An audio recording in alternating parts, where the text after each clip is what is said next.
Welcome friends, self अध्ययन पर GST के अंदर आज का जो हमारा टॉपिक रहेगा वो रहेगा डिफरेंट पार्ट ऑफ जीएसटी।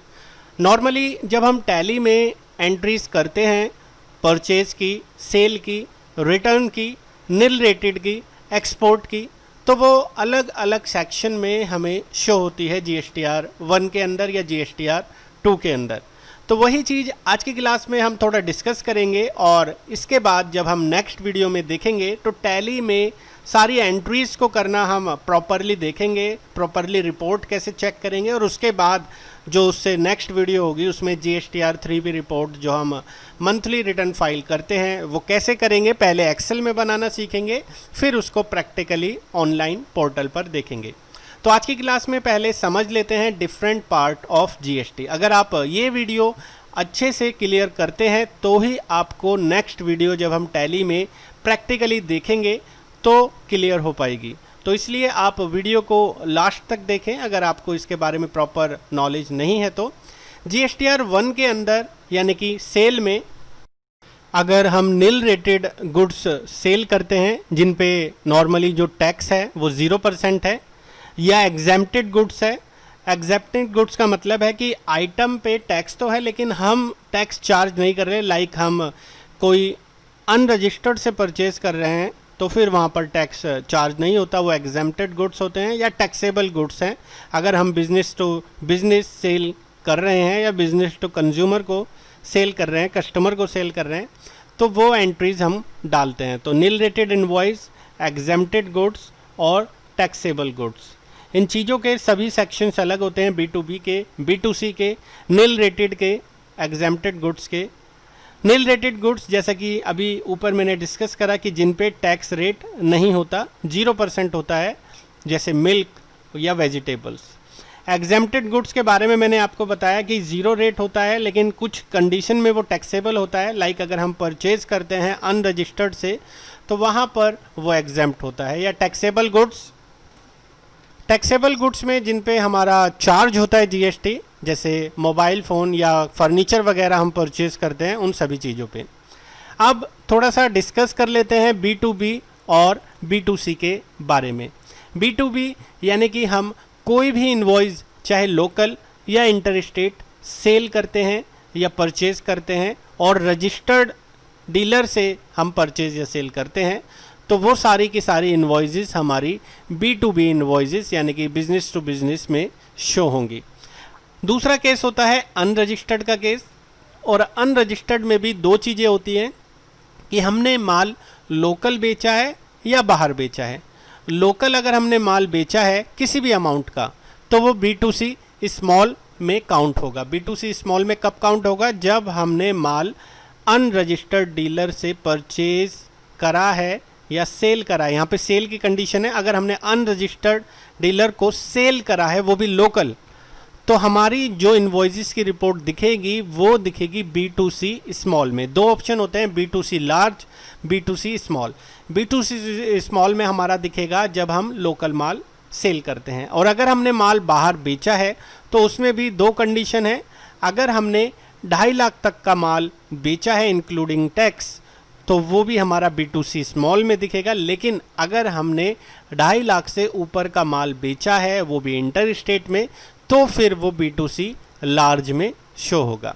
और अगर हमने माल बाहर दिया है, अदर कंट्री में एक्सपोर्ट किया है, तो उसमें भी दो कंडीशन होती है, बॉन्ड के साथ दिया है या बॉन्ड के बिना दिया है।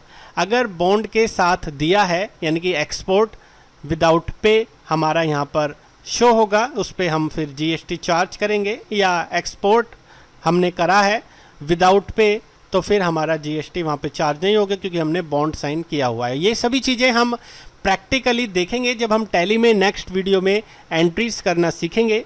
तो ये ऑप्शंस थे हमारे B2B इन्वॉइसेस, जैसा कि मैंने बताया 4A, 4B, 4C, 6B, 6C। ये B2B इन्वॉइसेस हमारी शो होती हैं जिसमें बिजनेस टू बिजनेस इन्वॉइसेस बनाई गई हैं। रजिस्टर्ड पार्टी को ही हमने सेल यहाँ पे किया है, जीएसटी नंबर वहाँ पे मेंशन होना चाहिए, चाहे हमने लोकल बेचा है या अदर स्टेट में बेचा है, वो सारी की सारी इन्वॉइसेस हमारी B2B इन्वॉइसेस में शो होंगी। B2C स्मॉल इन्वॉइसेस में भी मैंने आपको बताया कि अगर आपने लोकल माल बेचा है या इंटर स्टेट माल बेचा है लेकिन 2.5 लाख तक का, तो भी आपका वो B2C स्मॉल इन्वॉइसेस में शो होगा। B2C लार्ज इन्वॉइसेस में वो तब शो होगा जब आपने इंटर स्टेट माल सेल किया है, वो भी 2.5 लाख से ऊपर का, तो वो हमारा B2C लार्ज में शो होगा। एक्सपोर्ट इन्वॉइसेस में हमारे 2 तरीके के इन्वॉइसेस थे, W पे या WO पे, यानी कि विदाउट पे या विद पे। वो सारी की सारी चीज़ें बॉन्ड के अकॉर्डिंग है तो हमारा टैक्स नहीं लगेगा, GST नहीं लगेगा। विदाउट बॉन्ड है तो फिर हमारा वहाँ पर IGST चार्ज होगा। तो ये सारी की सारी चीज़ें हम जब प्रैक्टिकली देखेंगे तो और डिटेल में इसको जानेंगे। एक्सपोर्ट ऑफ गुड्स में हम थोड़ा सा और डिस्कस कर लेते हैं। आप ये देख सकते हैं 2 कंडीशन है कि हमने एक तो जब एक्सपोर्ट किया है तो हमने IGST पे करा है और उसका रिफंड के लिए हमने क्लेम डाल दिया है। तो यहाँ पर export on payment of duty है जिसमें हम GST का रिफंड ले सकते हैं। लेकिन दूसरी तरफ हमने अगर बॉन्ड लिया हुआ है, अंडर बॉन्ड हमने वहाँ पर सेल किया है, एक्सपोर्ट किया है, तो फिर हमें कोई IGST चार्ज नहीं हो रहा है। वहाँ पर export under bond without duty है, तो वहाँ पे हम इनपुट टैक्स क्रेडिट का रिफ़ंड ले सकते हैं। लेकिन इस केस में हमें GST पेबल का रिफ़ंड मिलेगा, यहाँ पर हम इनपुट टैक्स क्रेडिट उसका ले सकते हैं। तो ये दोनों केस हैं, बॉन्ड में या विदाउट बॉन्ड में। एक और चीज़ें देख लेते हैं। एक्सपोर्ट ऑफ गुड्स जब हम करते हैं तो 2 तरीके से होते हैं, टैक्सेबल गुड्स होते हैं, कुछ एग्जैम्प्टेड गुड्स होते हैं। टैक्सेबल गुड्स में हम एग्जाम्पल ले लेते हैं, स्पाइसेस हम सेल कर रहे हैं, एक्सपोर्ट कर रहे हैं। एग्जैम्प्टेड गुड्स में वेजिटेबल्स हो गया, मिल्क हो गया, जो हम एक्सपोर्ट कर रहे हैं, तो उस पर हमारा कोई भी चार्ज नहीं होगा। लेकिन अगर टैक्सेबल गुड्स हैं तो वही चीज़ बॉन्ड है तो एक्सपोर्ट एल्यूटी बॉन्ड्स के अंडर में हमें उसका सेल करना है, या बॉन्ड नहीं है तो फिर वो हमारा IGST के चार्ज होते हुए टैक्सेबल अमाउंट में इन्वॉइसेस बनेगा। दूसरी तरफ GSTR 2 रिपोर्ट यानी कि परचेज इन्वॉइसेस की रिपोर्ट भी सेम। अगर हम कोई नील रेटेड यानी कि जिस पे 0% टैक्स है वो इन्वॉइसेस बना रहे हैं तो उसका एक अलग सेक्शन होता है, एग्जेम्प्टेड का अलग। और टैक्सेबल में B2B है या B2B अनरजिस्टर्ड है, जिसमें हम रिवर्स चार्ज भी ले सकते हैं, क्योंकि जब हम किसी अनरजिस्टर्ड पार्टी से परचेज करते हैं तो उसके बिहाफ पर हम जो टैक्स भरते हैं उसका हम रिवर्स चार्ज ले सकते हैं। तो ये चीज़ें रजिस्टर्ड डीलर है या अनरजिस्टर्ड डीलर है तो उसके सेक्शन अलग होते हैं, B2B और B2B UR।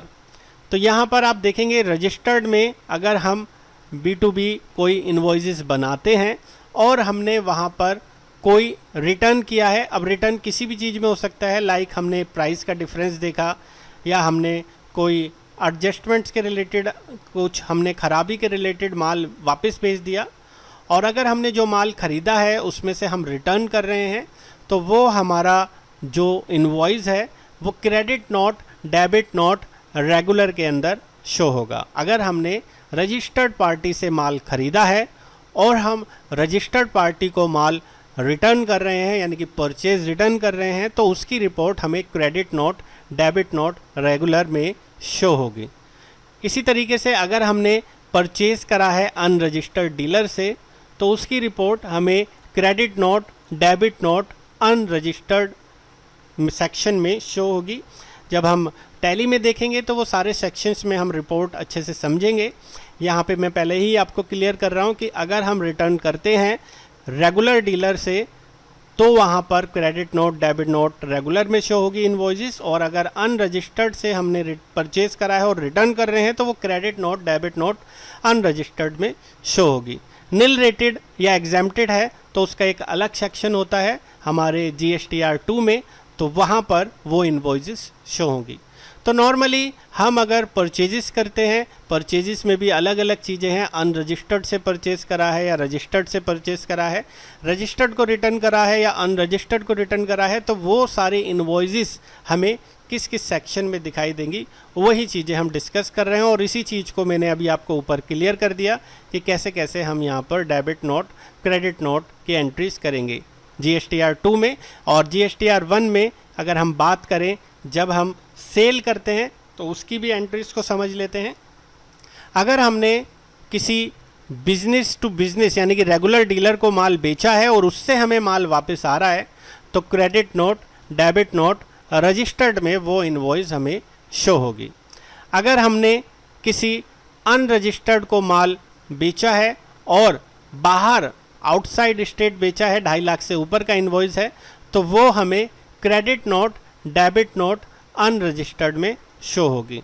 साथ ही साथ अगर हमने लोकल माल बेचा है या सेंट्रल माल बेचा है 2.5 लाख तक का, तो वो हमारी उसी इनवॉइसेस में शो होगी B2C स्मॉल में। यानी कि हमें इसको अलग से नहीं देखना। क्रेडिट नोट, डेबिट नोट आपने ऊपर देखा, रेगुलर के लिए अलग केस था, 2.5 लाख से ऊपर अगर आप इंटर स्टेट सेल कर रहे हैं उसके लिए अलग केस था। लेकिन लोकल में अगर आपने अनरजिस्टर्ड को माल बेचा है या सेंट्रल में माल बेचा है 2.5 लाख तक का, तो आपकी रिटर्न वाली इनवॉइस आपको B2C स्मॉल में ही शो होगी। तो प्रैक्टिकली करने पर ये हम अच्छे से सीखेंगे। अभी तो हम जस्ट इसका ओवरव्यू देख रहे हैं। एक्सपोर्ट अगर आपने किया है माल और फिर हमारा रिटर्न हुआ है, तो credit note, debit note unregistered में शो होगी, चाहे वो बॉन्ड के साथ है या बॉन्ड के साथ नहीं है। वो सारी चीज़ें हम रिटर्न की एंट्री कहाँ देखेंगे, GSTR 1 में वो हमने देखा, GSTR 2 में हम कहाँ देखेंगे वो भी हमने देखा। तो ओवरऑल GSTR 1 और GSTR 2 के हम सारी चीज़ें देख चुके हैं। एक समरी और देख लेते हैं। रजिस्टर्ड में अगर हमने माल सेल किया है और रिटर्न आता है तो credit note, debit note regular में दिखाई देगा। अनरजिस्टर्ड में अगर सेल रिटर्न आया है, सेंट्रल है और 2.5 लाख से ऊपर का है, तो फिर वो credit note, debit note unregistered में हमें शो होगा। और अगर लोकल 2.5 लाख तक का माल है या सेंट्रल 2.5 लाख तक का माल है या उससे ऊपर है लोकल में, तो वो B2C स्मॉल में हमें शो होगा। अब एक समरी हम देखेंगे GSTR 3B की, यानी कि हम जो रिटर्न फाइल करते हैं हर महीने, जिसमें ओवरऑल हमारा output tax minus input tax होता है, जो कि एक समरी होती है, वो हम हर महीने फाइल करते हैं 20 तारीख को अगले मंथ की। जिस मंथ का हमारा टैक्स है उसका नेक्स्ट मंथ का 20th हमारा ड्यू डेट होता है। तो वो GSTR कैसे हम फाइल करते हैं वो हम आने वाली वीडियोस में तो देखेंगे ही। साथ ही साथ पहले हम अगली वीडियो में देखेंगे टैली के अंदर एंट्री करना, उसके बाद GSTR 3B रिपोर्ट एक्सेल में कैसे बनाते हैं, और उसके बाद हम ऑनलाइन पोर्टल पे उसको कैसे फाइल करेंगे, आने वाली वीडियोस में हम देखने वाले हैं। आज की वीडियो में इतना ही। बाकी के अपडेशन के लिए जुड़े रहें सेल्फ अध्ययन के साथ। Thank you.